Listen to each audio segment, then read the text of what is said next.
Growing up, I had to endure a lot of change, as everyone does, I think, whether it be moving schools or getting a new pet. So having all this change around me in LCS when we were moving teams or moving sponsors or moving teammates, I think I was just able to adapt to it. My name is Eugene Park. Some people know me as Pobelter.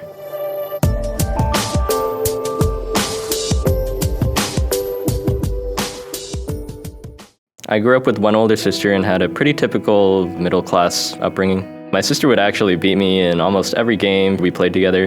League of Legends was actually like the first game where I surpassed her. I went to Troy High School, and being an out-of-district student, I had to test in to get into their tech program, and I studied computer science a lot. I was surrounded by people who were just as smart as I was. In middle school, I was used to just getting like straight A's without even trying. And then I got here, and then I actually had to work my ass off to even get B's in certain classes, so that was certainly an eye-opener. League was definitely just a hobby in my first couple years of high school. I would just mysteriously disappear from school for a couple days, and people would be like, "Oh, where were you?" And I was like, "Oh, I was playing video games in New York. It's pretty rad." I knew that it changed from just a hobby to something I could pursue for years when Riot unveiled the LCS system, and also just comparing the explosive growth really from Season 1 World Championships to Season 3 World Championships, like selling out the Staples Center. That's pretty cool. At the beginning, my parents thought I was kind of a lunatic, and they just gradually shifted their opinion as I went throughout high school. At the beginning, it was, you're going to keep this as a hobby, you're going to go straight to college when you graduate. And then that slowly became, okay, you can pursue this, but you still need to go to college, to, okay, you can take a year off, we'll let you do that, to where I am now. I'm pretty sure my dad watches every single one of my games, so that's really nice to have that level of support from him. My mom, she just really valued stability over everything, so she would just love it if I dropped all of this, went to college, had a decent paying job, just a very stable life.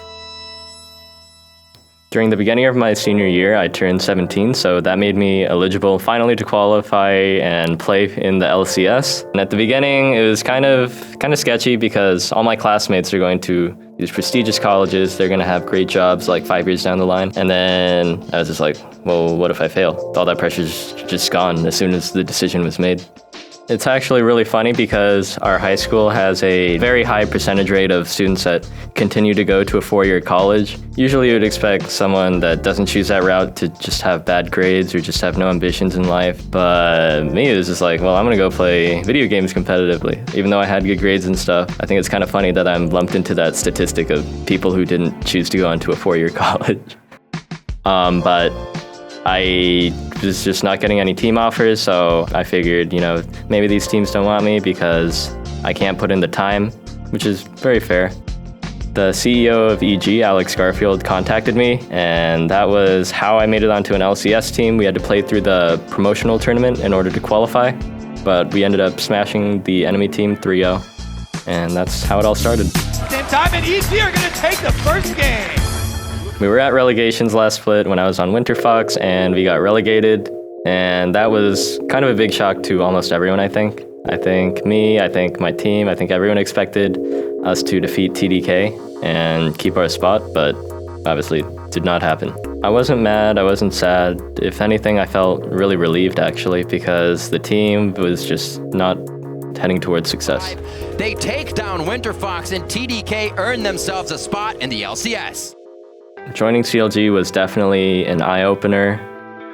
There are games where I'm just like straight up carried by my teammates sometimes, so that's honestly really great to experience. Like, we just had a game versus Enemy where I was pretty much deadweight. I'm Azir versus Xerath, and that's a very tough matchup, but Aframu just carried my ass with Bard ultis, so that's not something I ever really experienced on any other teams I've been on.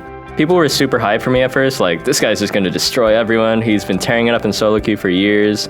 And then I ended up being really disappointing during my showing on EG to a lot of fans. But I think right now on CLG, I'm doing really well. So I think I'm proving some of those people wrong and changing their minds. He misses the anchor smash, and that means Pobelter gets the kill. Pobelter knocks down more. Pobelter did work in that fight.